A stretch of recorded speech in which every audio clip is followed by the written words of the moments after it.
Crusaders, travelers, welcome. You have chosen to walk with us on the narrow road. This is Crusade with me. Not a place of easy answers, but a place of training, reflection, and resolve. We journey together toward Eden, a return to what was lost, a restoration of what was meant to be. The path is long. The distractions are many, but step by step, with discipline and courage, we march. So, ready yourself. Quiet your mind. Lift your eyes. The gates of Eden wait for those who endure. So now, let us begin.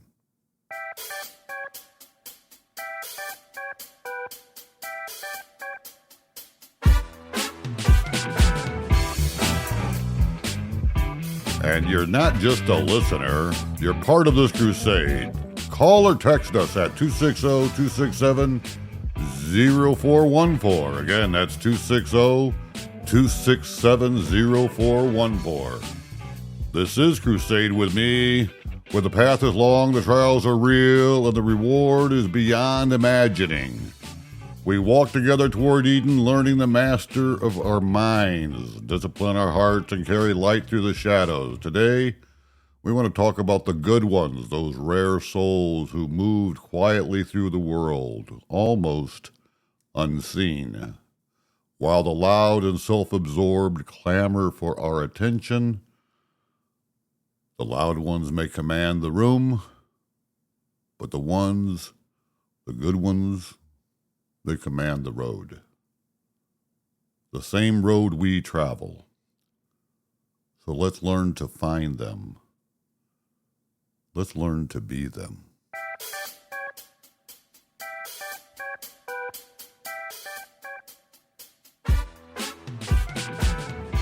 Well, good morning, my queen. How are you? I'm good. How many times you gonna play that intro? Well, I was trying to get you got your arms popping. That's why I was. Yeah. I'm not going to say it's been a week.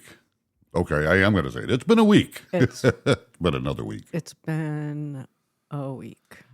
I am glad. I know we're not going to talk about it until the next episode, but The one, yeah, the highlight of your, not the highlight, the it's not the highlight of my week. But no. I am all cried out. I know. But a little teaser. Yep. Come back tomorrow. But it's all good. It's Tuesday. Well, the next episode. Yeah, will be Tuesday. Okay. The one But we're some doing right people don't today. Listen to these in real time, so Right. just catch us on 106. Yeah, this episode is 105, and it will drop on Sunday. So And our next episode will drop on Tuesday, and that is on parenting. Mm-hmm. This was on finding the good people, right? Our next episode will be on parenting, from infancy through parenting adults, and that's still parenting. yeah, but And it's then we're gonna mostly wind- geared. It's mostly geared toward parenting your adult children. Yeah, well, in your mind. But anyway, and then I'm doing both ends. I'm parenting Yeah. the parents, parenting the Yeah. adult children. And then on Thursday, we'll have an episode drop about how we are all connected. Okay? It's going to be a great episode. I'm looking forward to that. So you're kind of tired, right? You've had a very busy week. Yeah, and I'm eventually I think they're going to lighten up. My You say that every I week. know. Yeah, and I'm actually a little sore. So, I do my normal travels, but it was extended this week because we had some. Anyway, not so. I belong to a group, I'm on a committee for work. My vocation, which we are an ESOP, 100% ESOP company. So that means we are 100% employee owned. And what that truly means is that we all have a employee stock ownership program, ESOP. And we've been at it for a couple of years now, I guess 3, and we're trying to get the entire workforce to kind of think and operate as owners. So I'm on a committee that's what we're trying to do is what activities do we do, what things do we do, not just activities, but how do we help train all employees to think entrepreneurially and kind of work as an owner. Mm-hmm. The roles haven't technically changed. I mean, there is a COC, chain of command still. You know what I'm saying? Mm-hmm. It's not like, because I remember early on when we did this, they were like, oh, no, you can't fire me. You can, well, that's not exactly the way this all works. But so anyway, one of the activities, I threw this out there. I thought it was, so we have a committee, and it's a very, very diverse committee. So, I mean, we have, there's an executive sponsor who's on the committee. And actually on this committee, I think there's actually 2 VPs and the CFO for the companies on this committee. Mm-hmm. And then we have, obviously myself, and then we have several employees from the floor. Mm-hmm. All right. And so we hadn't done something from this group for a while. When I say a while, we took a month off, maybe. You know, it's like we do a lot of things. And I do a lot of charity work, which is yes, we do. Wonderful. Yes, we do. Well, because our president, and I'm so proud of him, and I'm proud of this as a company, we invest a fair amount of money in giving back to the communities that we operate in. Mm-hmm. All right. When I say operate, I mean we're. I'm not going to call us a global company, but I mean we ship mm-hmm. all over the Western Hemisphere, mm-hmm. and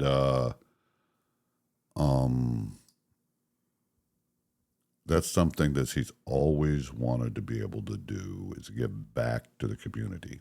So anyway, I threw out the suggestion that why don't we have a dunk a VP? Mm-hmm. All right. So we'll get the vice presidents out there, and and a dunk tank, and we'll have people line up and, throw and dunk them. Mm-hmm.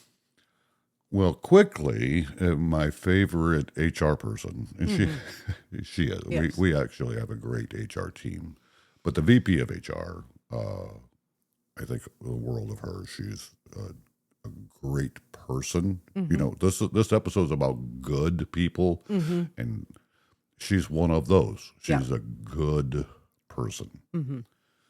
And she says, well, I don't think, I don't want to participate in that.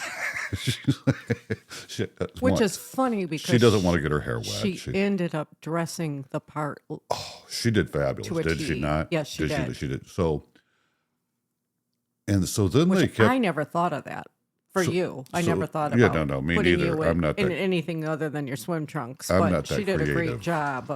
She wore a tutu. Yeah, she wore like bicycle shorts or spandex shorts or whatever, and then she put on a black tutu, and then she had on this. All I could think of, and the youngins listening probably won't get this. She had on this swim cap that just reminded me of Phyllis Diller. You remember Phyllis Diller? Yeah. Okay, yeah. All right. So, and that's what this episode really is about. It's about just good people. So here she was, and she stated early on, "I will not." And then over time, it changed to, "Okay, I will, but I have to be first," because she doesn't want to get in the dunked water of other people that were being dunked in. I don't blame her either, because I think I told you, make sure you're the first one dunked, because I don't want you getting catching any fungus. For clarity, I'm not a VP, so in my mind, I'm like, this is. So I just threw this out there. This is my idea, and I don't have to participate. This is my idea. Mm-hmm. I don't have to get dunked, and but as usual in companies, we all want to be efficient and we want to get the biggest bang for the buck, so to speak, and all this. We also, so this committee is just about ownership culture. Okay. We have another committee, and it's the name of the company, and it's serves. And that's the one that does the community service stuff. Right. And some of the members on the culture committee are also on the serves committee. And they said, well, why don't we combine these, and the two committees can work together to sponsor this. That's a great, And we'll charge people to throw the balls, and then we'll take the money and donate it to a charity. Right. All right. So it's all good. It's all good. Right. And the person who got dunked the most gets to pick the charity. Yeah, they get to pick. Well, it has to be local to either one of our two locations. Right. That's the criteria. And it has to be something that the company currently supports. Well, yes, something we do is not we're not giving to Catholic charities. I mean, I guess we probably could give to a local congregation, a local Catholic church, but we're not giving to Catholic charities, or we're not. And I'm not saying we've done that. We've done stuff like Ronald McDonald House. Yeah. I mean, where you physically go there and cook. Yes, and for the hourly employees, we pay them even while they're there and doing that. We don't dock their pay. We pay them. Now we limit that to 16 hours per year that they can volunteer and get paid. Yeah. You have a cute little chef's hat. Yes, I do. Yes, I do. At the Ronald McDonald's house. We've also done in the other plant, the southern plant. When I say southern plant, this is all in Michigan, and by the way, but Big Gretch's country. Yeah. Well, let's not go there. Michigan is a beautiful state. It is. And I'll leave it at that.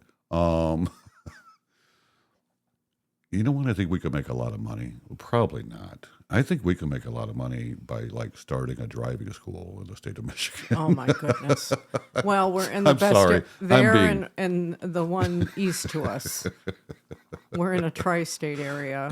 And the number one good person in my life, my queen, made me an iced coffee, which is absolutely fabulous. But this is a big freaking straw. This is like a I could siphon gas with a straw. It's a rubber straw. That's good stuff. Anyway, so I'm up there on extra duty because of this. And I don't realize till the day before, because if you've ever read Sherlock Holmes, I'm a Sherlock Holmes fan. As a youth, I've read all Sherlock Holmes, all Conan Doyle's Sherlock Holmes books. And early on in the Study in Scarlet, when Watson returns from the war in Afghanistan, all right, interesting, right? How history works like that? Yes. And he meets Sherlock Holmes for the first time, and it's actually in a college laboratory because Sherlock Holmes is in there doing experiments, trying to understand some things. Watson is explaining about the sun and about it's 365 days a year when the Earth rotates around the sun and so forth and so on. And he was just making an offhanded comment, almost like a joke, and Sherlock Holmes seemed startled by that concept, didn't understand that in this universe, all the planets rotate around the sun. And that took Watson back. But Sherlock Holmes' response is, that's trivial information and I will work expeditiously to forget it. And I love that response from the standpoint of, I am well aware that my brain has a limited capacity, all right? I don't want to use up that fuel or energy or cells or whatever the heck it is on stuff that I don't need to, because it's very limited. So once this is established, okay, I'm glad. I don't really want to know details about anything else, right? And except where do I need to be when? That's kind of me. All right. I'm one of those that shows up like, I'm here to do whatever.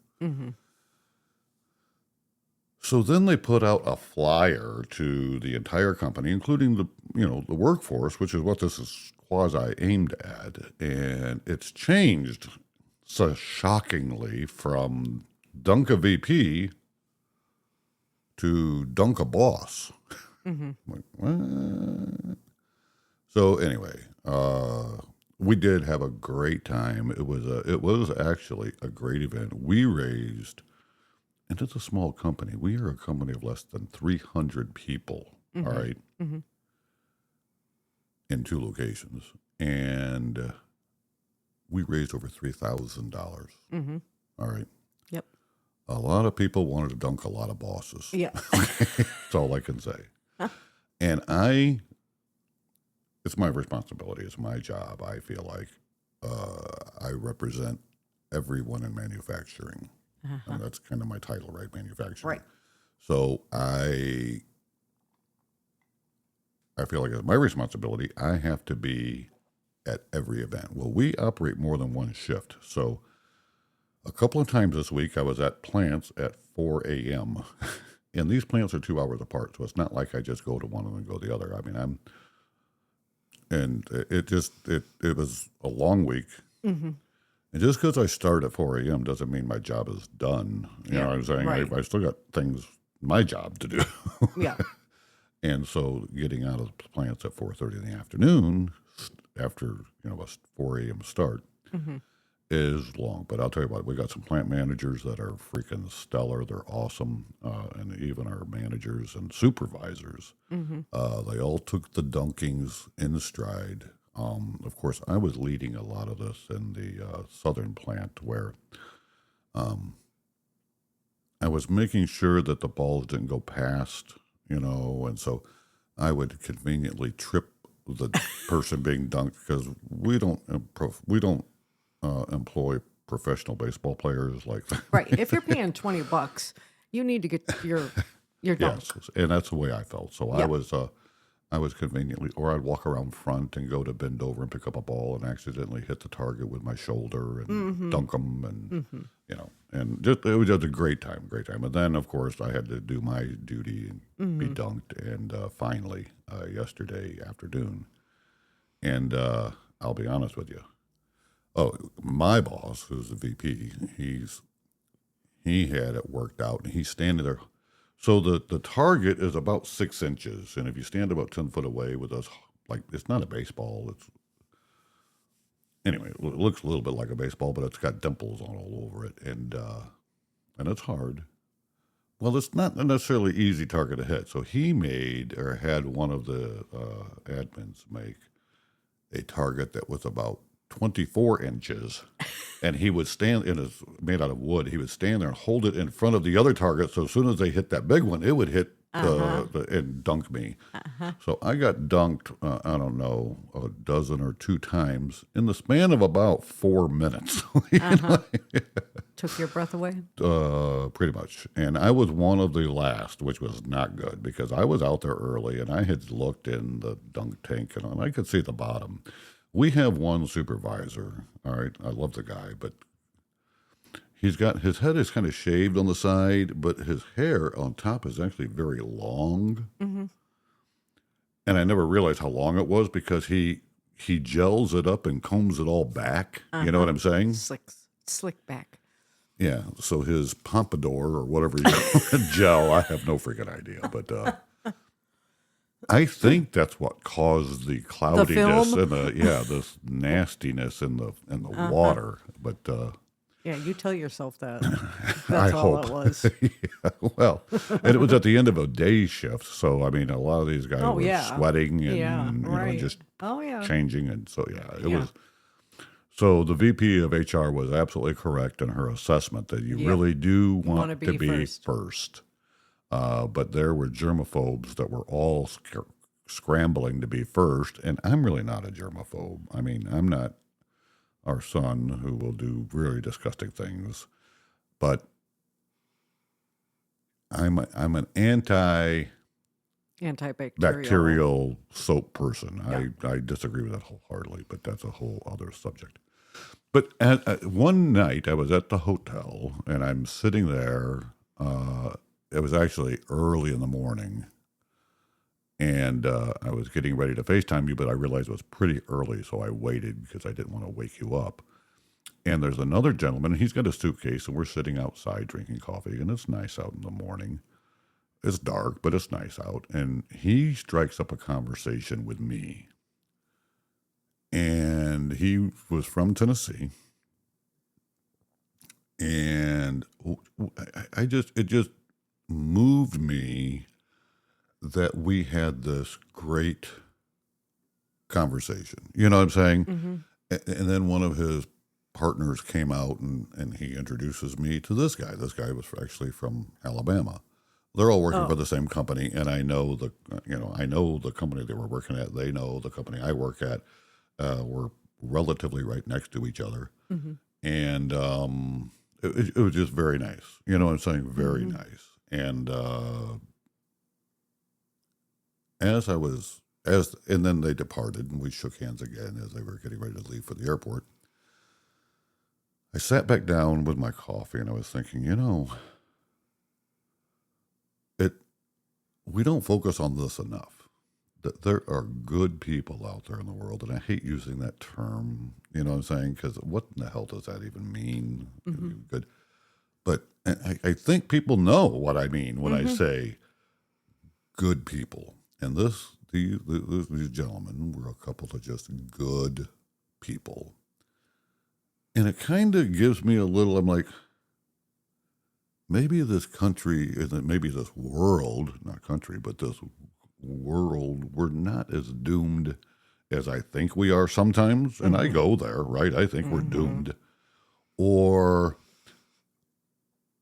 we're not as doomed as certain people, entities, whatever, would like to make us believe we are. I mean, depending on what you look at on social media or TV, you can go down these paths. Well, social media kind of sends you kind of what you're interested in or what you've looked at. You know what I'm saying? Yeah. So I thought, I want to do an episode about this. I want to talk about good people. Mm-hmm. Does that make sense? Yes. Right. So let's think about this. On the journey, you will hear two kinds of voices in the world. The first ones are loud ones. Brash, restless, quick to speak, slow to listen.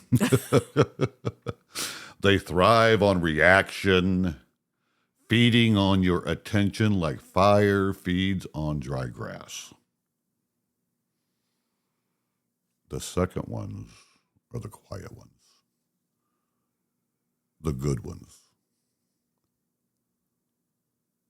They speak when it serves the truth, not their ego.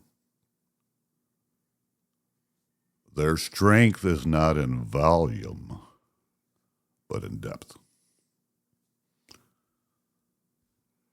This is what we got to know. And we got to retrain our brains. Loudness is not strength. Honestly, it's often depression disguised as confidence. Mm-hmm.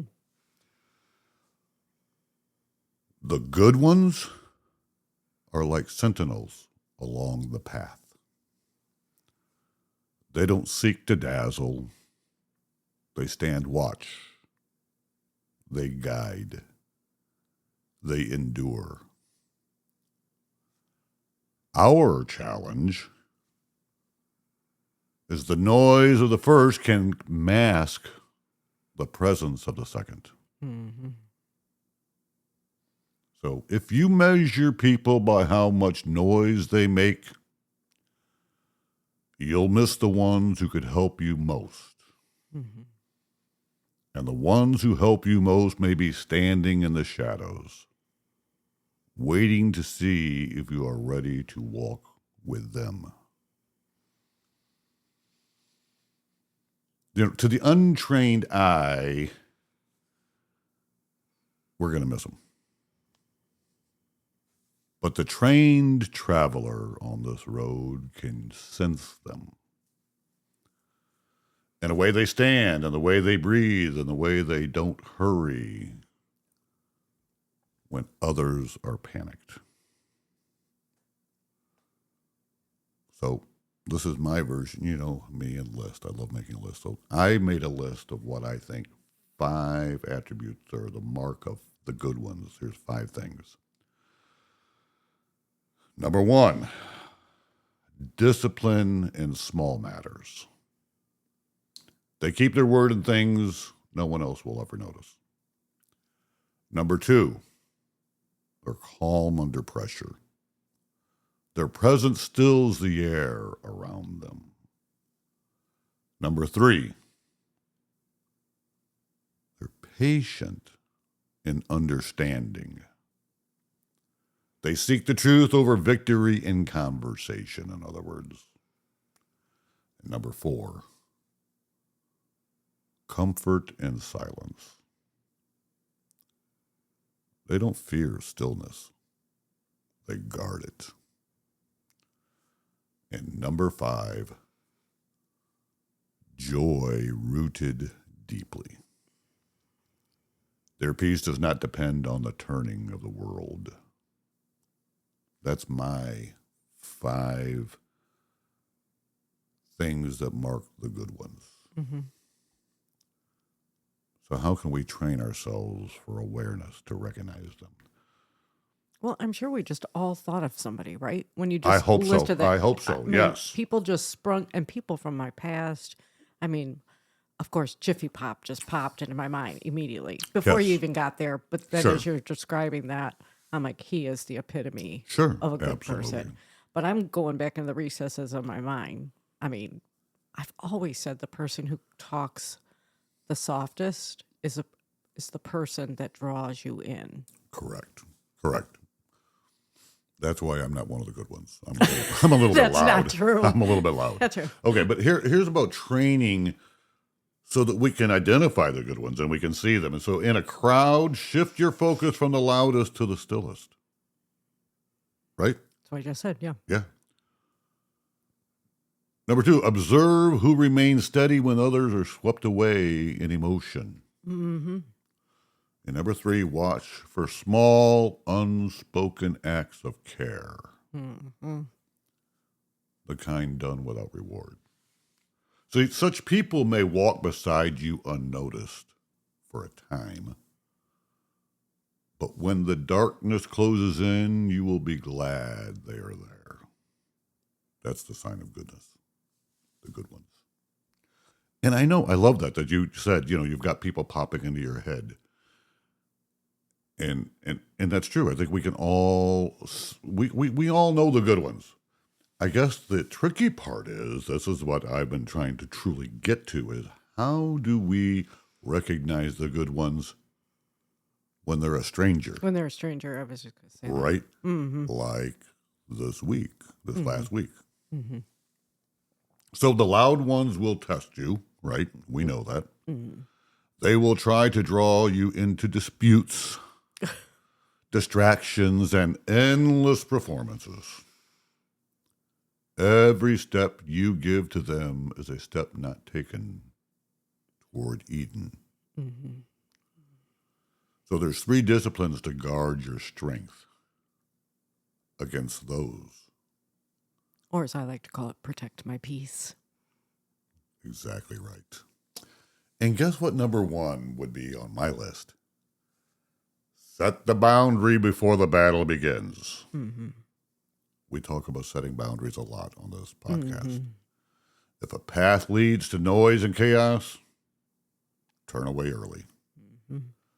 Number 2, withdraw without anger. Yeah. Right? Right. Because if you're angry, then you're not protecting your peace. Well, and you've probably been manipulated, and you're giving reaction to the one that wants it. That's all they want is a reaction. They really don't care if it's good or bad. They just want reaction. So Your silence is not surrender, it's actually mastery. Mm-hmm. And number 3, very important and supported by number 2, keep the higher ground. Mm-hmm. Right?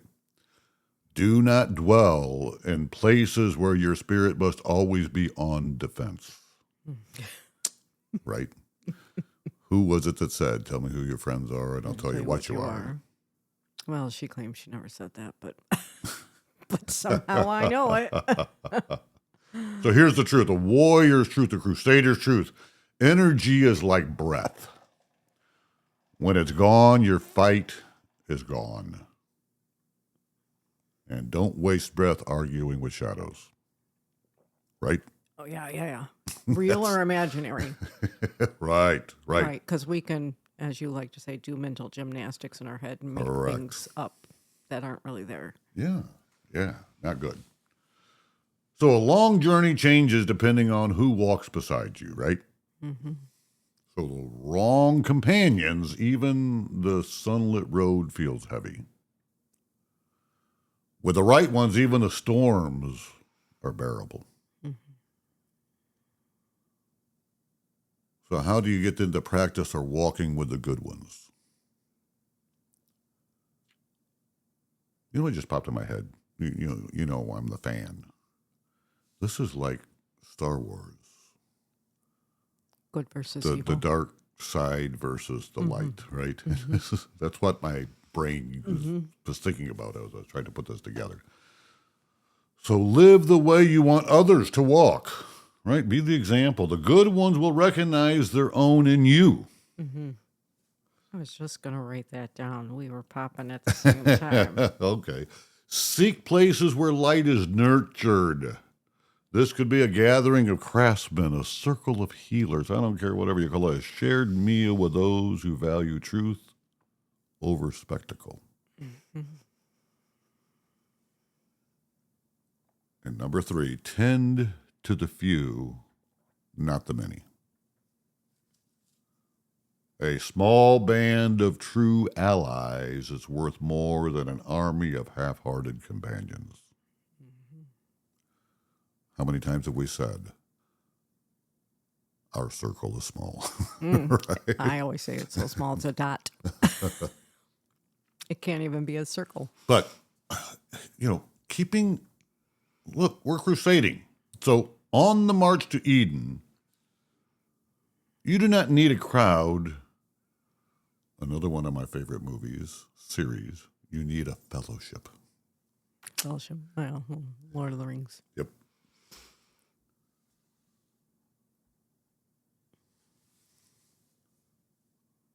My queen.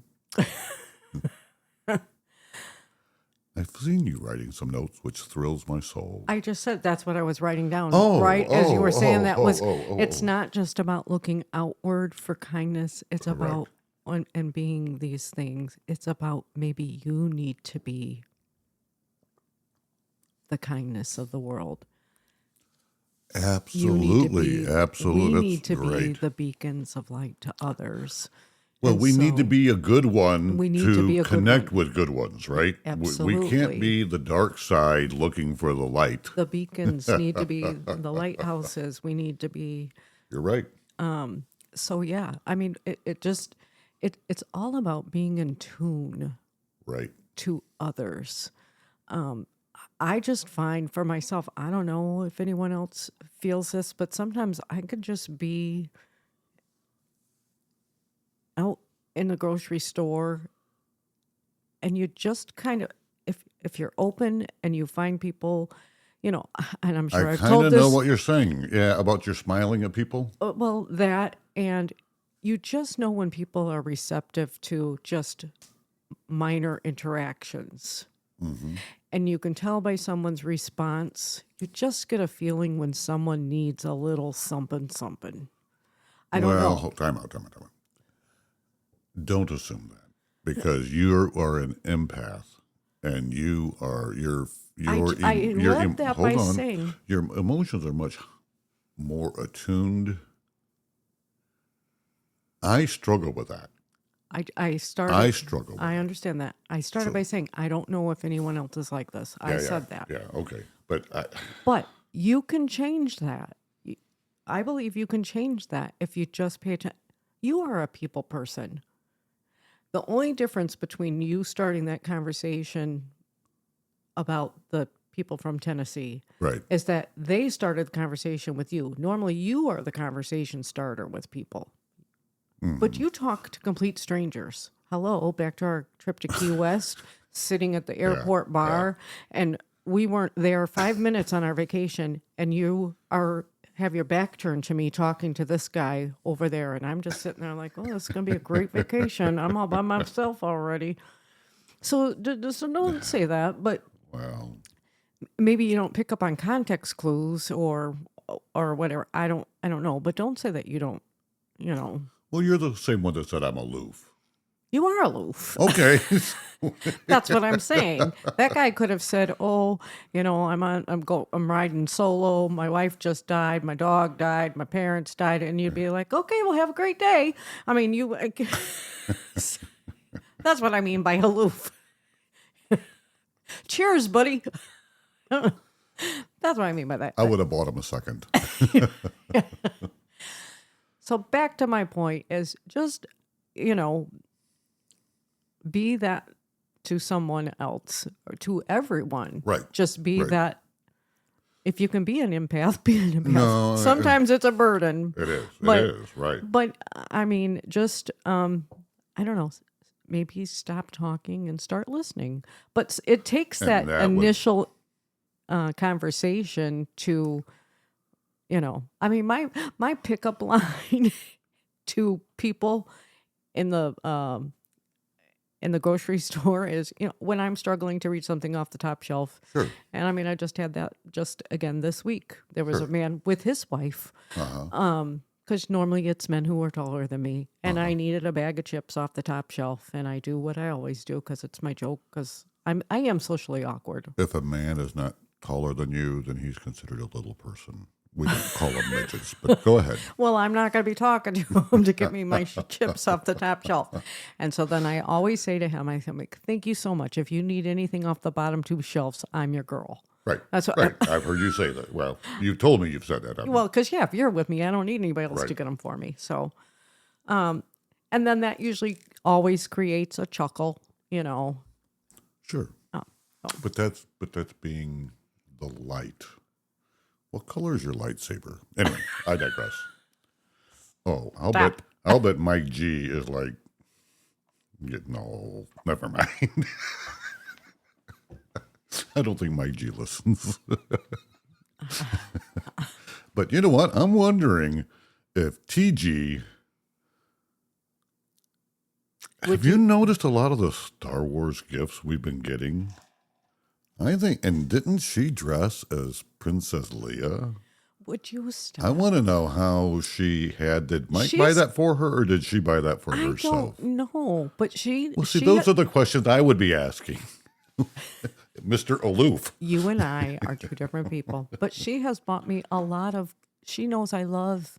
I call him. I know he has a name, Grogu, Right. but I call him Baby Yoda. Baby Yoda, I know. She has bought me a lot of that stuff. I know. My blanket. She's bought me 2 Grogu dolls. I have the Snicky Snack Pyrex bowls.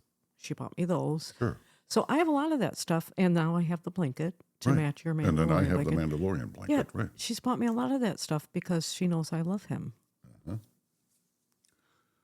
But she always downplays the Star Wars, like she acts like she's never seen it or something. But then I see a picture of her in a Princess Leia, and I mean, That's for Halloween. I know, but it was I'm sure. great. I'm sure Mike bought it. Do you for- think so? Oh, Okay. I'm sure he went no. all out. TG's quite the shopper. I'll bet she bought her own dang. I'm sure she didn't. Anyway, I'm all right. sure Mike got it for Okay, her. listen, TG or Mike, anybody out there, any listener, all right? We want to hear from you, so you can call or text us at 260-267-0414. How do you like that? Did I get the share your stories, your ideas, where you got your Princess Leia outfit? I don't care. That is 260-267-0414. Man, I'm getting good at this crap.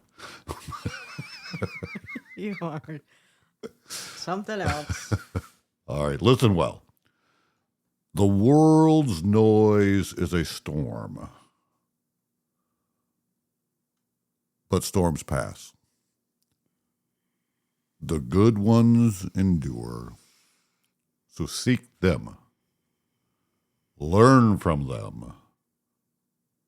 Walk beside them. Be one of them. And give no quarter to chaos. Guard your strength, and step by step, shoulder to shoulder, we will reach the gates of Eden. This is the way of the journey. And we were made for it.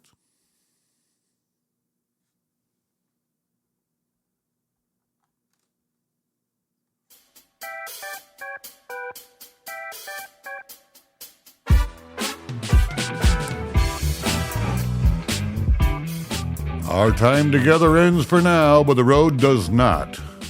Remember this, the loud ones will fade, but the good endure. Guard your strength, walk with wisdom, and never forget, you're not alone. This crusade is greater than one traveler. Shoulder to shoulder, step by step, we return to Eden. Until we meet again, keep the light, keep the discipline, and keep marching. And as always, crusade with me.